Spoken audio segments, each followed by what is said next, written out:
Hey, welcome to another episode of Inbox Invaders, where we talk about everything related to email and SMS marketing, especially retention marketing. How can we increase those repurchase rates? Today, I have a special guest joining me, Nathan. He will tell you a little bit more about his background and what they do on their end. But I think it's going to be an interesting conversation because the one thing that got me from what they are doing, and we're going to dig into the software and the solution soon, is they've got this big statement on their website saying, forget about traditional loyalty. And I love that because I do feel that the loyalty system is a little bit broken, has been broken for a while. So Nathan, thanks for joining me. Absolutely. It's about your backstory and what we're trying to accomplish here.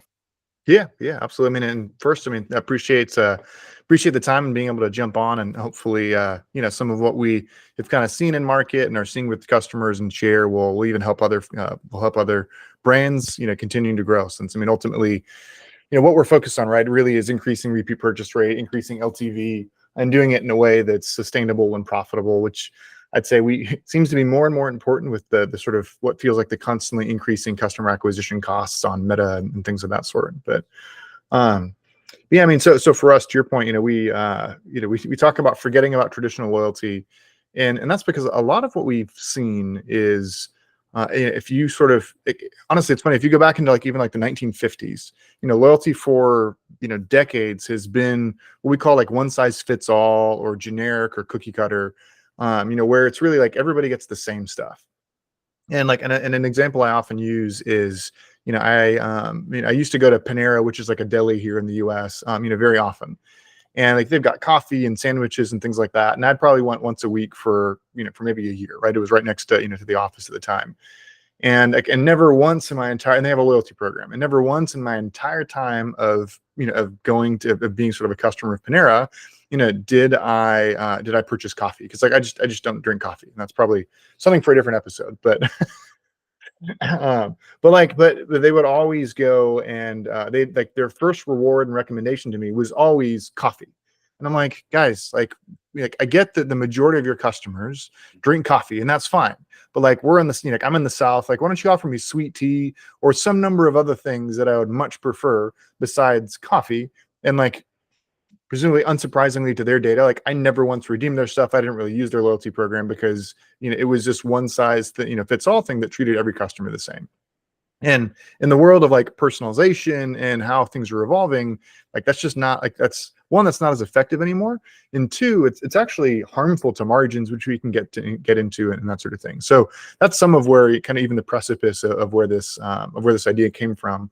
And I'd liken it to, if you're doing email marketing and this, like if you do email marketing, you're not going to go and send out an email and not A/B test at least the subject line, right? You're at least going to kind of split test that subject line. But when we look at something like loyalty, like we do the equivalent of like, okay, all of our customers, yeah, let's just send them all the same exact email with the same exact subject line, and then like hope for the best. But like we don't treat things that way anymore. So loyalty shouldn't be treated that way. That wraps it up. Thanks for the session today. The thing is, all your points resonate quite well with me. We speak to clients and prospects constantly, asking questions around, retention marketing. How can I get people to buy more often, more frequently? They have some of them. They've had loyalty programs in the past, very static. A, it didn't work. B, it was impossible to determine the uplift in any ROI. Not saying that loyalty should only be an ROI platform, but end to end, it was just completely broken. So I am glad that you are trying to tackle these problems and challenges for brands head on. Just because I think that is all the things you've listed are some of the reasons why people are so cynical about bringing a loyalty program back into the mix. We used to service a client that had a fully fledged loyalty program in place. They got so fed up with it. It's dull, it's not working, it's just time consuming, that to get them onto a loyalty program now after that experience, it's extremely difficult. Mhm. And then, like you say, it isn't even about the brand; it's about the shoppers, like their experience with it. So Yeah. all of those points resonate, heavily with me and us as a retention marketing agency. Mhm. So appreciate that. Yeah.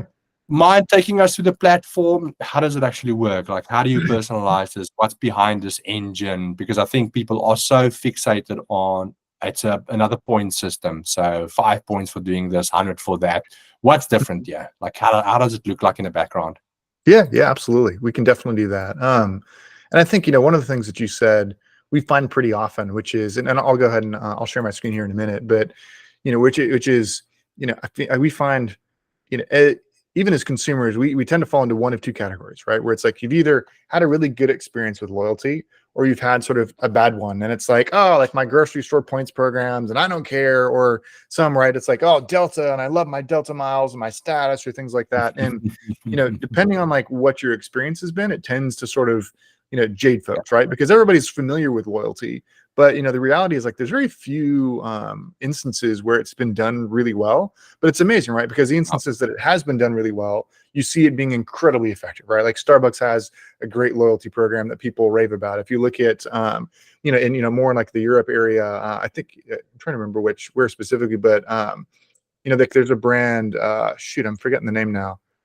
I think Mecca might be what they're called, but like there's a beauty brand that does an amazing job with their loyalty program, right? They have hundreds of thousands of customers that talk about it, and there's groups, and it's like there's few examples of it done really well, but like it's unfortunately easy to just set one up, which and like kind of throw it out there, which isn't really the right way to do it. And that's where Super you agree. know for us, we tend to take a very different starting point because of that. So I'll kind of share my screen here, and this is kind of the beginning of the Raleon platform.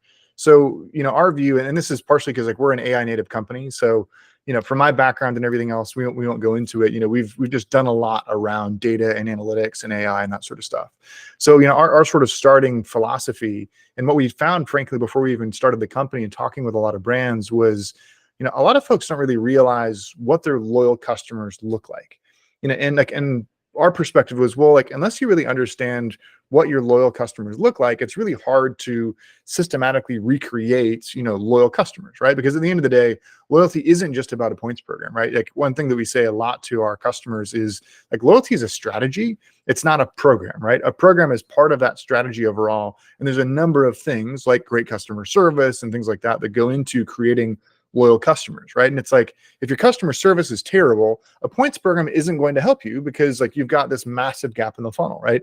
And as much as with us having, even, a modern loyalty platform, I'd love to say, oh, well, points fix everything. Like if you look at the data, the number one reason that somebody is loyal to a brand is because they have a great customer experience, right? Loyalty can be part of that, but like at the end of the day, like there's many things that go into that strategy overall. So like as a result, we like to start with data. So actually, when you first install Raleon, what we actually do is our AI learns the brands. It learns about all of the customers. It applies predictive scoring to all those customers, loyalty scoring, and then actually automatically segments predictively those customers into these 4 segments, right? So this idea of, a new customer, a growth customer, growth opportunities, loyal customers, and not loyal or sort of, dormant customers, if you will. And what we've found in doing that is, one, it sort of immediately provides this insight, because like a program, again, to your point, Van, it's not just like, oh, here's some points. Like there's actually these points in time that are really important to be able to engage a customer and hit them the right way. And when you just treat it as this kind of cookie cutter method, what happens is, and actually Sean Frank had a great tweet a couple weeks back on this, and he's absolutely right, where when it's this one size fits all, you end up spending all this margin on your loyal customers that are inclined to buy anyway. And like you want to use that margin on your net new customers. And the irony is like when it's not personalized, what happens is you spend like your $10 off, $15 off, whatever rewards on these loyal customers. And that's actually not even a meaningful incentive to them, right? They want exclusivity, they want access, they want things that as a loyal customer, they want status. Whereas when you're a net new customer, you haven't hit that yet, right? So the brand is still being proven out to you. So you want to spend that precious margin on those early customers to make them loyal. And that's what we begin to leverage this data to start to show is like, what are those key points, right? Sometimes it's not the second purchase, right? Sometimes it is. We have some customers where it's actually the third or fourth purchase that they need help on hitting. And as a result, you can really personalize it and tailor Raleon to make that happen. So I figured I'd, Love it. I think the yeah. first time you showed me the data here, I think I fell in love with the platform just because how do you extract the data yourself just raw organically without using some AI mechanism to it. So I love the fact that you can plug it into it and AI machine learning kind of does chunks of the analysis for you. And I think that's one of the challenges or one of the pitfalls people fall into is they don't do that analysis prior to starting a loyalty program. Like you say, they just deep dive into it, set the different point categories or parameters, and off you go. So I do like the fact that you guys do start from a data point of view, which I think is critical for loyalty success anyways. Yep. Yeah, absolutely. And what's helpful, right, is, to exactly your point, if you're getting started off, in a lot of cases, what we hear is folks saying, oh, well, we're in the process of designing, our structuring our points program. And a question we frequently ask is like, great, well, who are you targeting with it?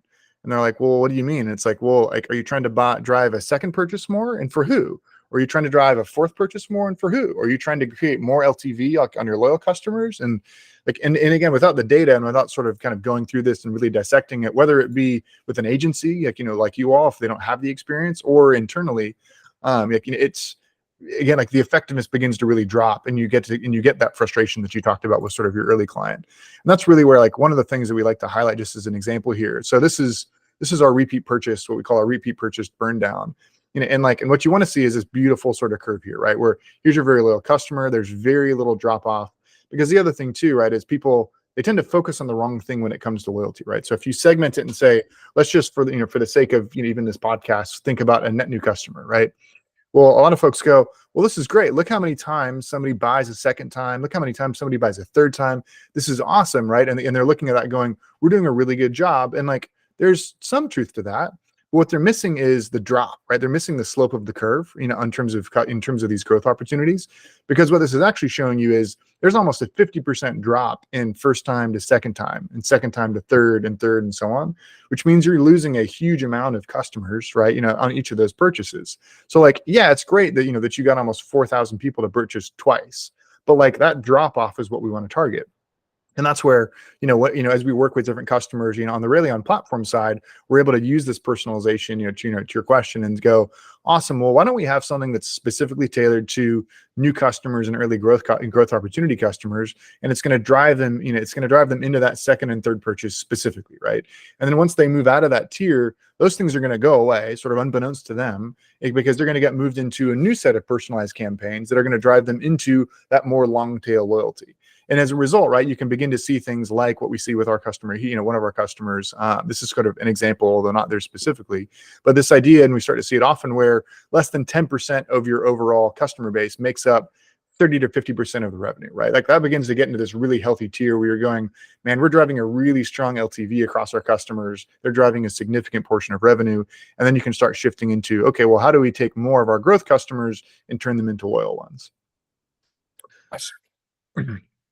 One other thing I'd call out too, just because it's something that our customers mention a lot. We've actually had customers that start to take this dashboard and show it to their board. So because we do this auto segmentation, one of the things that we often find is when you look at AOV or even LTV, it's looked at sort of holistically as opposed to by segment.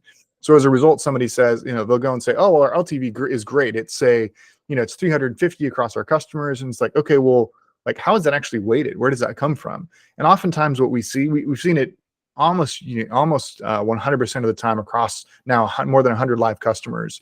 And what we tend to see is that your LTV is so heavily driven by your most loyal customers, which makes sense intuitively. But as you can even see here, honestly, it tends to be at least 3 to 5x, right? So it's again, you think about that. That means that you're only actually capturing that really strong LTV if you're spending it up front in CAC, if you're getting more and more loyal customers. If you're not, you're not really capturing that well across the board. So again, that's part of where that personalization, that segmentation becomes so important. Solid. And just quick one, yeah, I think you've mentioned this, but this is essentially just plugging into your Shopify data, correct? Correct. Yep. That's a great shout out. So yeah, we're fully integrated with Shopify. We've got an app on the store there, and literally you go and you install the Raleon app. And honestly, as soon as you hit install and you kind of kick off onboarding, our sort of AI gets to work and it begins to learn this stuff. So like one of the things that we really want to do is help founders and entrepreneurs. So as opposed to like locking all this stuff away, you can actually just go and install Raleon today, and the AI gets to work and you get analytics up front. So, and again, it's because like our philosophy is, look, like before you jump into programs, have some information, have some insights that you can actually leverage. So, you can begin setting up a program. We actually have our AI make recommendations too, but you can get this sort of insight effectively free today through the Raleon platform, just so you can begin to understand, like, okay, like where does it even make sense to focus? And in some cases, people go, we have customers or prospects that have gone through this, and we've looked at it and said, hey, look, like loyalty maybe doesn't even make sense for you. Like an actual program may not make sense for your brand at all today. Yeah. And I think this is the critical part to highlight is any new software adoption, the time to value is of essence here. And I think the fact that you can plug it in and after, I don't know how many hours or days, you'll get to see the insight and the value, from an early point. Where I think with, the typical, loyalty programs, if you don't put your head to it and you implement stuff, it can take weeks, even months to start to see some value from it. Yep. So I like that you guys have played into that part, which does get people over the line, get them excited, keep them excited. So this is very smart. Yeah, absolutely. And you're right. I mean, one of the things that we did focus on was exactly that time to value. We know founders don't have a whole lot of time. Marketing teams don't have a whole lot of time. So we leverage AI in a number of ways to make that happen.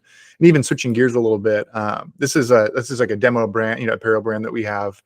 And part of what we did that's a little bit different. So there's like the data side, right? We just saw the insight side, but there's also like, what's the experience for your customer? And what we found in a lot of cases was the experience wasn't great. Like, I'd almost describe it as like the advent calendar of loyalty, where like you come to a loyalty landing page and it's like, here's like all the stuff that's thrown at you, and it's sort of hard to realize the value. So for us, we sort of, flipped it. And again, we're like, well, what if we treat this more like an app? Because at the end of the day, loyalty, again, if it's not just a program, but it's a strategy, it should feel like a fully integrated part of the entire customer journey and experience. So it should feel more like an app. So in this case, right, this is an example, of what we call the Enchanted loyalty program. But this is actual screenshots, from mobile, of the app. So like for us, part of what ends up being different as a result too is you still have an idea of like what the program is, but because it's all personalized, it's less about highlighting, hey, here's this $5 off thing that you're going to get, right? And it's more about saying, hey, look, here's experiences that you can get. Here's sort of milestones. Here's collaborations that can happen. And all of this is available. We can even do tier exclusive stuff. So if you wanted to say, hey, look, here's styles that you only get access to if you're in a specific VIP tier or what have you, all of that's possible and available. But the benefit is it's available in this form factor that's a lot more like an actual app itself, right? So if you're on mobile, it literally feels like a loyalty app. If you're on desktop, everything that you see here is self-service brandable. So it's really fast and easy, but it's also personalized. So like what you see if you log into this versus what I see is going to be different because of that personalization. And the result of that we find is it actually ends up being much faster to get up to speed, because it's less, let's spend 6 months planning out this huge sort of perfect program because we're never going to touch it again. And it's more of a, well, we're going to constantly be refining this based on what we see. And that's where, like, as a result, we've got a customer, for instance, they spent 6 months trying to go live with a provider out there, and they got frustrated and fed up.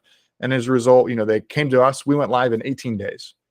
So like from 6 months to 18 days live, seeing results, happy customers, less support requests. And what's cool is they're still rolling out new things, right? So they went live after a couple of months, they rolled out VIP, they're making a tuning, they're doing adjustments. And that's sort of the benefit, where when it's not this cookie cutter thing, but it's actually kind of like an email marketing system in a way, you just have so much more flexibility and speed, to be a benefit there. Nice, very cool. I do see this as being a bit more of a frictionless experience, which I know is a big topic out there. I myself, I've seen horrible experiences when it comes down to even just the landing page. Exactly like you say, you've got all these different options being thrown at you.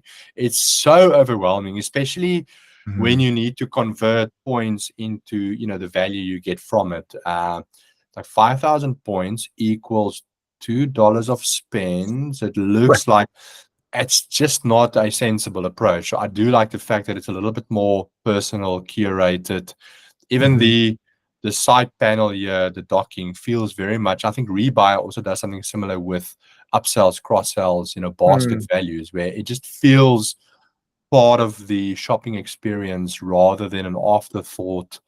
Yep. Somewhere I need to log into some platform somewhere. I can't find my login credentials and password. So I do like the fact that it's Yep. seamless, baked in experience. Very nice.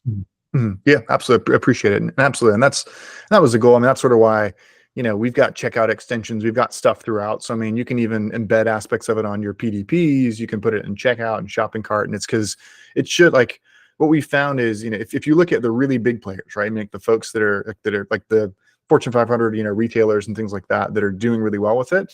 It follows you around, right? So our goal was, how do we give that same sort of, approach in tech to, like to not sort of the Fortune 500, but, everybody that's wanting to be successful and drive LTV and so on. So, we've got the different extensions in the self-service method where, you can let loyalty follow your customers around. So you can connect it to Klaviyo.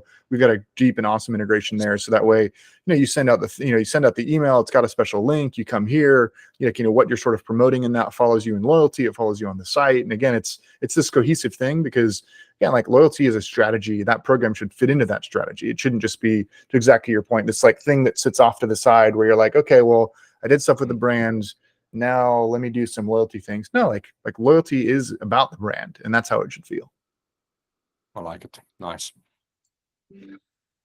So that's sort of the customer facing side. In terms of how you sort of take action on it, again, like you start with the data piece here, you've got sort of the nice self-serve customer facing side or shopper facing side, I should say. And then, overall we have, our whole admin backend area. And this is where I won't go through all of it just because, there's quite a lot here. But, this is where you've got, the whole, live preview section. So this is where you can brand everything. So you've got tons of control across the board here. You can do personalized campaigns. We actually just rolled out giveaways. So one of the things that we heard oftentimes was, I'd say our customers wanting to do things like, hey, you're in a specific VIP tier. We want to automatically enter these customers into winning something once a quarter. Awesome. That sort of stuff's available now. Likewise, you can do ways to enter. So you've got ways to earn.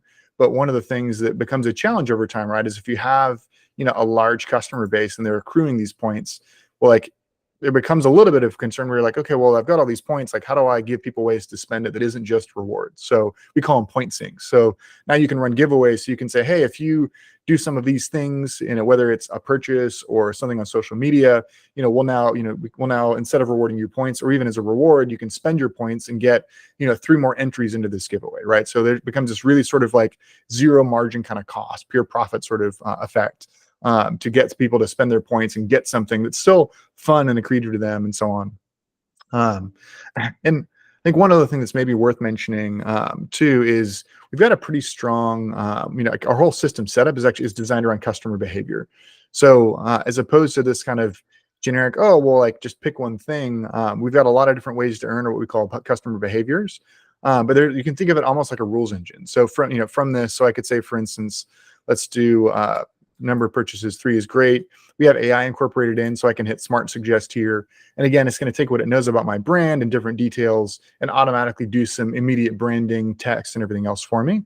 And I can make any adjustments to this. So I could say, inbox podcast perk, just as an example.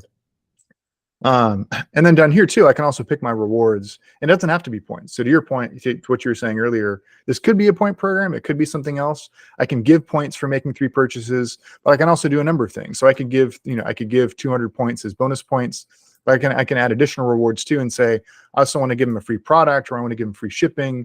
So again, the thinking here is if you're personalizing this, it needs to not just be this static thing, but you need to have the flexibility to say, I want to reward somebody for 3 purchases, or I want to reward them for purchasing from a collection or from subscribing or social media activity for UGC. And maybe it's not always points. Maybe it's, free shipping. A good example of this is we have a customer where we found that they were giving this discount on their second purchase.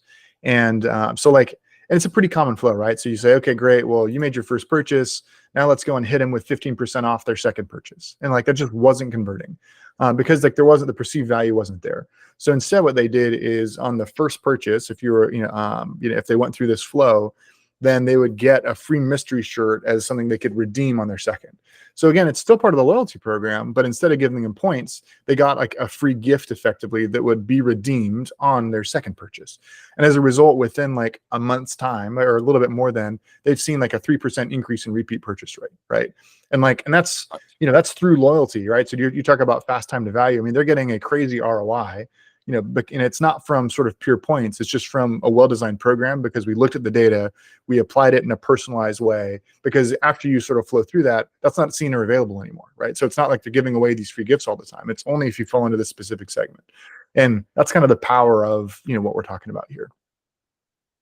Smart. I love it. 2 questions here from my end. First question is, how does it plug into your fulfillment? If, for argument's sake, you've just unlocked a free product, does the platform itself just latch on to your Shopify fulfillment system and operations, or how does that work? Because I've heard cases of loyalty programs almost messing with the fulfillment side of things. You give people a free shirt, they've just unlocked it. It's a nightmare to try and get the fulfillment team to obviously include that in orders and so on. What does that look like? Does it seamlessly sit tucked within your fulfillment process or warehouse? Yeah, so that's a great question. It's something we spent a lot of time on. We have not ran into any fulfillment issues, just because I'd say we still pass it through all that, right? So at the end of the day, we hand that off to Shopify into their whole order management process, and as a result, it naturally flows into fulfillment, whether that's 3PL or manually done. So in the case of a free product, for instance, with what we did with this particular customer, they actually created a specialty collection. They created a new SKU for that. It was sort of like, it was a specialty, it was sort of a specialty SKU that would be handled in a certain way. And then as a result, like what got selected was sort of already being handled by the fulfillment team. So that tends to be how we handle it. So that way you don't run into these messy situations where like the 3PL team or fulfillment team isn't sure what to do. Instead, like it's all just sort of handled by Shopify in the same way that it normally is. So plugged into the same ecosystem. Got it. Second question here is the one we hear nonstop, and I don't know if there's an easy way to do it, just because it isn't a silver bullet. How do you tend to measure, the uplift, incremental gains from it? I know people are looking for the silver bullet. Is it? Yeah, and you have pointed out certain case studies and wins. How does the platform encourage and stimulate some of that measurement for DTC brands and retention marketing specialists? Yeah, that's a really good question. It's something that we spend a lot of time, I'd say, working on and thinking about. So there's a few parts to it. I mean, so one, part of what we track is what we call return on loyalty spend, because I think, historically, right, loyalty is very ROI focused. We have that, we measure it, our customers get a great ROI, but I'd say we liken loyalty more to like advertising and media buying. So like return on ad spend than we do to like, here's this thing that you're going to have, and that just has this sort of blanket, loyalty piece, right? So like an upsell, in a way, it kind of gets equated, people sometimes treat it the same, but it's like, well, but your upsell isn't the same, because like with an upsell, you're not, depending on what you're doing, you're not necessarily spending anything on it, right? Whereas like with loyalty, like an ad, there's this idea of like you're spending, and so, not always, depending on what your program is, but assuming you're using rewards in your program, you're spending 5%, 10%, $5 off, whatever it is, to drive some kind of activity. The same way that you're spending money on an ad to drive, customer acquisition or sort of reacquisition. So for us, we, part of what we look at is what's the return on loyalty spend. In other words, for every dollar, like the ROAS, for every dollar of loyalty that I, cost that I put in, how much revenue do I get out of it? So I'd say there's an aspect of like, we do look at the incrementality of stuff, but at the same time, if this is driving more behavior on your loyal customers and your return on loyalty spend is high, in other words, if it's 4-to-1, then it's a little bit of like, yeah, that loyal customer might have spent again, but if you accelerated that spend and they're still spending, like that's not actually a bad thing, as long as your return on the loyalty spend is good, right? So like if you've got a 4-to-1 ratio or even higher than that, then like it's a little bit of like, you're getting an ROI because you're making a lot for every dollar that you put in. We track ROI additionally. We track some of that incrementality as well. But that tends to be one of the numbers that we focus on more, because like if that's good, then that means that you're getting the margin that you want, you're getting the results that you want, and you're actually getting a really good ROI as a result. Like it. I love the return on loyalty spend metric. I think it's smart to create a way to measure it in a more numerical, systematic way. So that's pretty smart. I'm also looking at the landing page where I can see the analytics, the graphs. It's pretty cool. That's pretty cool. Okay, how can people get started? What does that look like? Is there a free trial, like a free demo or live demo they can book with you guys? How do we? Because I know it's again, as I've said, it's quite intimidating to approach the waters that is loyalty programs. Yeah, I mean, so you can go to our site. You're welcome. Anybody can install the app themselves if they want to kind of try it out. You can also go to our site. You can book a demo. We do free consultations as well. So if you're at a point where you're not sure sort of how to approach a loyalty program, we're happy to sort of help with that. There's agencies that we work with too. So if the idea of setting this up is daunting, then we've got agency partners that you can work with.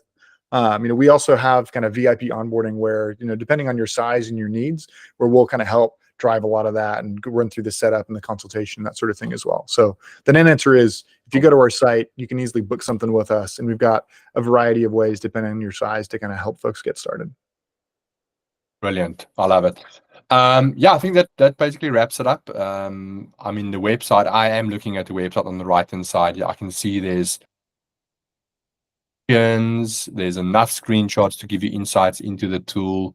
So yeah, give it a shot. I think you guys are also, I remember we discussed pricing on our previous conversation, and I think you guys also have a very competitive pricing. Your starting pricing point is very competitive. It is. Even And for we have a free smaller tier as well. sites, yeah, very, very easy to get started, because I think that's also quite an overwhelming step for people to take. Is I can't spend thousands of money on another loyalty program. I know you guys have a very attainable or very cost effective system here that helps people to scale. So pretty cool. Absolutely. Appreciate your time. Thank you so much for that. I think people have gotten the gist of the power that sits behind the platform. Last question here: should we go Yotpo for loyalty programs or your platform? Of course, we know the answer. I'm joking. Love you, Yotpo, but I think you guys have a different angle to this. I think in the era of AI personalization, in my opinion, this is heading into a better direction when it comes down to loyalty. How can we get it to work for the brands again? I love it. Appreciate your time and all the shares. And yeah, connect with Nathan, reach out to them, just get booking. It's as easy as that. Awesome. Appreciate it. Thank y'all. Appreciate it. Cheers, man. Cheers. Stop recording. There we go.